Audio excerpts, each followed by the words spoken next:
ನಮಸ್ತೆ ಸ್ನೇಹಿತರೆ, story enter ಚಾನಲ್ಗೆ ಸ್ವಾಗತ. ಸ್ನೇಹಿತರೆ, ವಿಶ್ವದಲ್ಲಿ ಹಿಂದೂಗಳು ಮೌನದಲ್ಲಿರುವ ಅತಿ ದೊಡ್ಡ ಸಮುದಾಯವಾಗಿದೆ.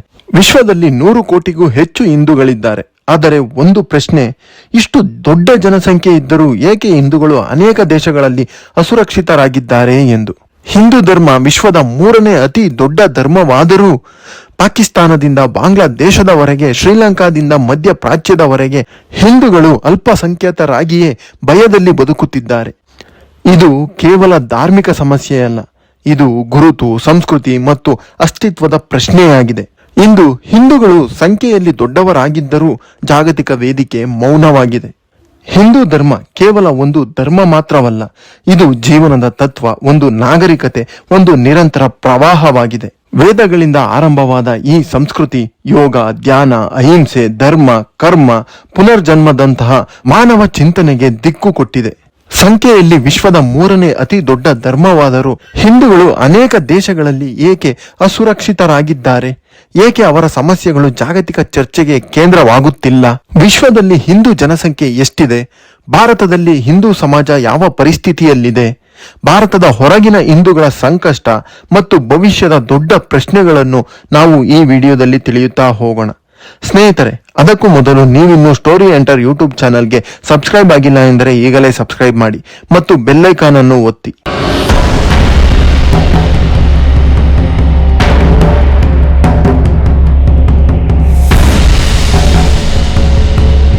ಸ್ನೇಹಿತರೆ, ಜಾಗತಿಕವಾಗಿ ಹಿಂದೂಗಳ ಜನಸಂಖ್ಯೆಯನ್ನು ನಾವು ನೋಡುವುದಾದರೆ ಇಂದಿನ ಅಂದಾಜುಗಳ ಪ್ರಕಾರ ವಿಶ್ವದ ಒಟ್ಟು ಹಿಂದೂ ಜನಸಂಖ್ಯೆ ಸುಮಾರು 110ರಿಂದ 118 ಕೋಟಿಗಳಾಗಿದೆ.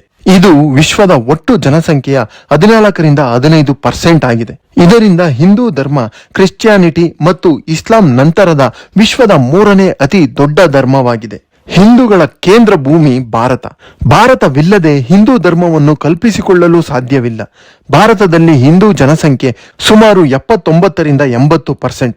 ವಿಶ್ವದ ಒಟ್ಟು ಹಿಂದೂಗಳಲ್ಲಿ 94-95% ಜನರು ಭಾರತದಲ್ಲಿಯೇ ವಾಸವಾಗಿದ್ದಾರೆ. ಸ್ನೇಹಿತರೆ, ಇದರ ಅರ್ಥ ವಿಶ್ವದ ಹಿಂದೂಗಳ ಭವಿಷ್ಯ ಬಹುತೇಕವಾಗಿ ಭಾರತದ ಭವಿಷ್ಯಕ್ಕೆ ಜೋಡಣೆಯಾಗಿದೆ. ಭಾರತದಲ್ಲಿ ಹಿಂದೂಗಳು ಬಹುಸಂಖ್ಯಾತರು, ಸಂವಿಧಾನಾತ್ಮಕ ಹಕ್ಕುಗಳನ್ನು ಹೊಂದಿದ್ದಾರೆ, ಧಾರ್ಮಿಕ ಸ್ವಾತಂತ್ರ್ಯವಿದೆ. ಆದರೂ ಹಿಂದೂಗಳಿಗೆ ಭಾರತದಲ್ಲಿಯೂ ಸಮಸ್ಯೆಗಳಿಲ್ಲವೆಂದಲ್ಲ. ಭಾರತದಲ್ಲೂ ಹಿಂದೂಗಳು ಅನೇಕ ಸಮಸ್ಯೆಗಳನ್ನು ಎದುರಿಸುತ್ತಿದ್ದಾರೆ. ಇನ್ನು ಭಾರತದ ಹೊರಗಡೆಯಂತೂ ಹಿಂದೂಗಳು ಬಹುತೇಕ ಎಲ್ಲೆಡೆಯೂ ಅಲ್ಪಸಂಖ್ಯಾತರೇ ಆಗಿದ್ದಾರೆ. ಹಿಂದೂಗಳು ಇರುವ ರಾಷ್ಟ್ರಗಳನ್ನು ನಾವು ನೋಡುವುದಾದರೆ ನೇಪಾಳ ಹಿಂದೂ ಬಹುಮತ ರಾಷ್ಟ್ರವಾಗಿದೆ. ಬಾಂಗ್ಲಾದೇಶದಲ್ಲಿ 1.3 ಕೋಟಿಗೂ ಹೆಚ್ಚು ಹಿಂದೂಗಳಿದ್ದಾರೆ.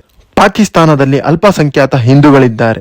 ಇರುವ ಅಲ್ಪಸಂಖ್ಯಾತರನ್ನೇ ಧರ್ಮ ನಿಂದನೆಯ ಹೆಸರಿನಲ್ಲಿ ಪಾಕಿಸ್ತಾನದವರು ಅಲ್ಲಿ ಉಳಿದಿರುವ ಅಲ್ಪಸಂಖ್ಯಾತ ಹಿಂದೂಗಳ ಮೇಲೆ ಅಲ್ಲೇ ಆಸ್ತಿನಾಶ, ಆಸ್ತಿ ಕಿತ್ತುಕೊಳ್ಳುವುದು ಮತ್ತು ಹಿಂದೂಗಳ ಮೇಲೆ ಕಠಿಣ ಕಾನೂನು ಕ್ರಮಗಳನ್ನು ಹೊರಡಿಸಿ ಅವರುಗಳನ್ನು ಶಿಕ್ಷೆಗೆ ಗುರಿಪಡಿಸುವ ಕಾರ್ಯಗಳು ನಡೆಯುತ್ತಲೇ ಇದೆ. ಇನ್ನು ಶ್ರೀಲಂಕಾದಲ್ಲಿ ತಮಿಳು ಹಿಂದೂ ಸಮುದಾಯವಿದೆ.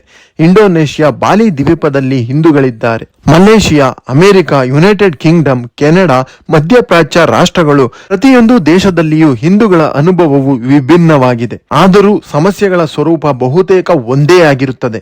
ಭಾರತದ ಹೊರಗೆ ಹಿಂದೂಗಳು ಬಹುತೇಕ ಎಲ್ಲಾ ದೇಶದಲ್ಲಿ ಅಲ್ಪಸಂಖ್ಯಾತರೇ ಆಗಿದ್ದಾರೆ. ಇದರ ಪರಿಣಾಮವಾಗಿ ರಾಜಕೀಯ ಪ್ರಾತಿನಿಧ್ಯ ಕಡಿಮೆಯಾಗಿದೆ. ನೀತಿ ನಿರ್ಧಾರಗಳಲ್ಲಿ ಧ್ವನಿ ಇಲ್ಲ. ಧಾರ್ಮಿಕ ಆಚರಣೆಗಳಿಗೆ ನಿರ್ಬಂಧ, ದೇವಸ್ಥಾನಗಳಿಗೆ ರಕ್ಷಣೆ ಇಲ್ಲ. ಉದಾಹರಣೆಗೆ ಪಾಕಿಸ್ತಾನದಲ್ಲಿ ಹಿಂದೂಗಳ ಜನಸಂಖ್ಯೆ 1947ರಲ್ಲಿ ಸುಮಾರು 15% ಇತ್ತು. ಇಂದು ಕೇವಲ 2%ಗಿಂತ ಕಡಿಮೆ ಇದ್ದಾರೆ. ಬಾಂಗ್ಲಾದಲ್ಲಿಯೂ ಹಿಂದೂಗಳ ಜನಸಂಖ್ಯೆ ನಿರಂತರವಾಗಿ ಕ್ಷೀಣಿಸುತ್ತಲೇ ಇದೆ. ಸ್ನೇಹಿತರೆ, ಬಾಂಗ್ಲಾದಲ್ಲಂತೂ ಯೂನಸ್ ಸರ್ಕಾರ ಬಂದಾಗಿನಿಂದ ಹಿಂದೂಗಳಿಗೆ ಸುರಕ್ಷತೆ ಇಲ್ಲದಂತಾಗಿದೆ. ಅಮಾಯಕರನ್ನು ಧರ್ಮ ನಿಂದನೆಯ ಹೆಸರಿನಲ್ಲಿ ನಡು ರೋಡಿನಲ್ಲಿ ಹೊಡೆದು ಬೆಂಕಿ ಇಡುವಷ್ಟು ಕೀಳು ಪರಿಸ್ಥಿತಿಗೆ ಹೋಗಿ ತಲುಪಿದೆ. ಮತ್ತೊಬ್ಬ ಹಿಂದುವಿನ ಮೇಲೆ ಕಳ್ಳತನದ ಆರೋಪ ಹೊರಿಸಿ ಸಾಮೂಹಿಕವಾಗಿ ಹೊಡೆದು ವಿಷಪ್ರಾಶನ ಮಾಡಿ ಕೊಂದಿದ್ದಾರೆ. ಹಿಂದೂ ಮನೆಗಳಿಗೆ ಬೆಂಕಿ ಇಡುವುದು ಸರ್ವೇ ಸಾಮಾನ್ಯವಾಗಿ ಹೋಗಿದೆ ಬಾಂಗ್ಲಾದೇಶದಲ್ಲಿ. ಈ ಎಲ್ಲಾ ಸಮಸ್ಯೆಗಳಿಂದ ಇವರುಗಳು ಮನಸ್ಫೂರ್ತಿಯಿಂದ ಅಲ್ಲದಿದ್ದರೂ ಒತ್ತಾಯ ಪೂರ್ವಕವಾಗಿ ಹಿಂದೂ ಧರ್ಮದಿಂದ ಬದಲಾಗುತ್ತಿದ್ದಾರೆ. ಇನ್ನು ಕೆಲವು ದೇಶಗಳಲ್ಲಿ ಹಿಂದೂಗಳು ಎದುರಿಸುತ್ತಿರುವುದು ದೇವಸ್ಥಾನಗಳ ಮೇಲೆ ದಾಳಿ, ಬಲವಂತದ ಧರ್ಮಾಂತರ, ಆಸ್ತಿ ಕಬಳಿಕೆ, ಮಹಿಳೆಯರ ಮೇಲೆ ಹಿಂಸೆ, ಕಾನೂನು ರಕ್ಷಣೆಯ ಕೊರತೆ ಇವುಗಳು. ಹಿಂದೂಗಳನ್ನು ಮೌನ ಸಮುದಾಯವಾಗಿಸುತ್ತಿದೆ, ಭಯದಲ್ಲಿ ಬದುಕುವ ಸ್ಥಿತಿಗೆ ತಳ್ಳುತ್ತಿದೆ. ಸಂಖ್ಯೆಯಲ್ಲಿ ಕಡಿಮೆ ಅಲ್ಲದಿದ್ದರೂ ರಕ್ಷಣೆಯಲ್ಲಿ ಬಹಳ ದುರ್ಬಲರಾಗಿದ್ದಾರೆ. ಇದರ ಪರಿಣಾಮವಾಗಿ ಹಿಂದೂಗಳು ಸಂಸ್ಕೃತಿಯ ಕ್ಷೀಣತೆ ಮತ್ತು ಗುರುತಿನ ಸಂಕಷ್ಟದಲ್ಲಿದ್ದಾರೆ. ವಿಶೇಷವಾಗಿ ಪಶ್ಚಿಮ ರಾಷ್ಟ್ರಗಳಲ್ಲಂತೂ ಹಿಂದೂ ಯುವಕರು ತಮ್ಮ ಧರ್ಮವನ್ನೇ ತಿಳಿಯದೆ ಬೆಳೆಯುತ್ತಿದ್ದಾರೆ.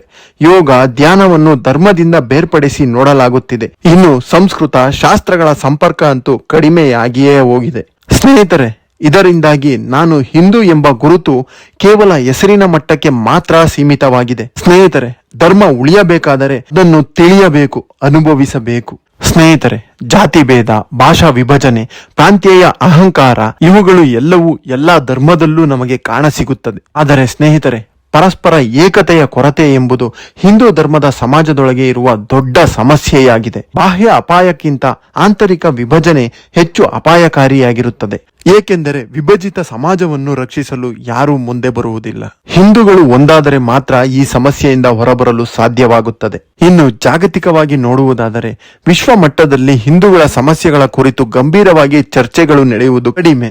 ಮಾಧ್ಯಮಗಳ ಬೆಂಬಲವಂತೂ ಇರುವುದೇ ಇಲ್ಲ. ಇನ್ನು ಬೌದ್ಧಿಕ ವಲಯದಲ್ಲಿ ಹಿಂದೂ ದೃಷ್ಟಿಕೋನ ವಿರಳವಾಗಿದೆ. ಇದರಿಂದಾಗಿ ಹಿಂದೂಗಳ ನೋವು ಜಾಗತಿಕ ವೇದಿಕೆಯಲ್ಲಿ ಕಾಣಿಸಿಕೊಳ್ಳುವುದೇ ಇಲ್ಲ. ಇನ್ನು ಭಾರತದಲ್ಲಿನ ಹಿಂದೂ ಸಮಾಜದ ಒಳಗಿನ ಸವಾಲುಗಳನ್ನು ನಾವು ನೋಡುವುದಾದರೆ, ಭಾರತದಲ್ಲಿ ಹಿಂದೂಗಳು ಬಹುಸಂಖ್ಯಾತರಾದರೂ ಧಾರ್ಮಿಕ ಅರಿವು ಕುಗ್ಗುತ್ತಿದೆ. ಆಚರಣೆ ಇದ್ದರೂ ಅರ್ಥ ತಿಳಿಯುವ ಸ್ಥಿತಿ ಇಲ್ಲ. ಯುವ ಪೀಳಿಗೆ ಸಂಸ್ಕೃತಿಯಿಂದ ದೂರ ಉಳಿಯುತ್ತಿದೆ.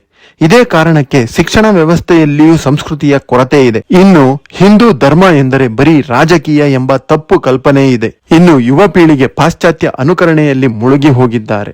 ಇಷ್ಟೆಲ್ಲ ಸವಾಲುಗಳ ನಡುವೆಯೂ ಹಿಂದೂ ಧರ್ಮ ಇಂದಿಗೂ ಜೀವಂತವಾಗಿದೆ. ಹಿಂದೂ ಧರ್ಮದ ಶಕ್ತಿ ಎಂದರೆ ಇದು ಬಲವಂತದ ಧರ್ಮವಲ್ಲ.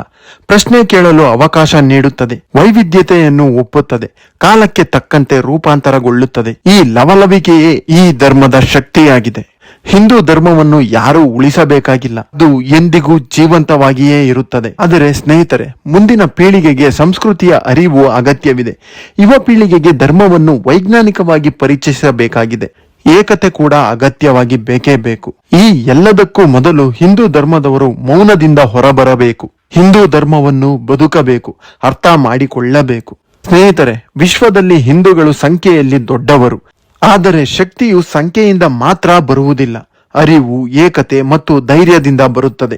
ಹಿಂದೂ ಧರ್ಮ ಮುಂದಿನ ಪೀಳಿಗೆಗೆ ಕೇವಲ ಆಚರಣೆಯಾಗಿ ಉಳಿಯುತ್ತದೆಯೇ ಅಥವಾ ಚೈತನ್ಯಮಯ ಸಂಸ್ಕೃತಿಯಾಗಿ ಮುಂದುವರಿಯುತ್ತದೆಯೇ ಎಂಬುದು ನನ್ನ, ನಿಮ್ಮ ಹಾಗೂ ಹಿಂದೂಗಳ ಕೈಯಲ್ಲಿಯೇ ಇದೆ. ಸ್ನೇಹಿತರೆ, ಈ ವಿಷಯದ ಬಗ್ಗೆ ನಿಮ್ಮ ಅನಿಸಿಕೆ, ಅಭಿಪ್ರಾಯವನ್ನು ಕೆಳಗೆ ಕಮೆಂಟ್ ಬಾಕ್ಸ್ ನಲ್ಲಿ ತಿಳಿಸಿ. ವಿಡಿಯೋ ಇಷ್ಟವಾದರೆ ಲೈಕ್ ಮಾಡಿ ಮತ್ತು ಚಾನೆಲ್ ಅನ್ನು ಸಬ್ಸ್ಕ್ರೈಬ್ ಮಾಡಿ. ಮತ್ತೊಂದು ಮಾಹಿತಿ ತುಂಬಿದ ವಿಡಿಯೋದೊಂದಿಗೆ ನಿಮ್ಮನ್ನು ಭೇಟಿ ಮಾಡುತ್ತೇನೆ. ಧನ್ಯವಾದಗಳು.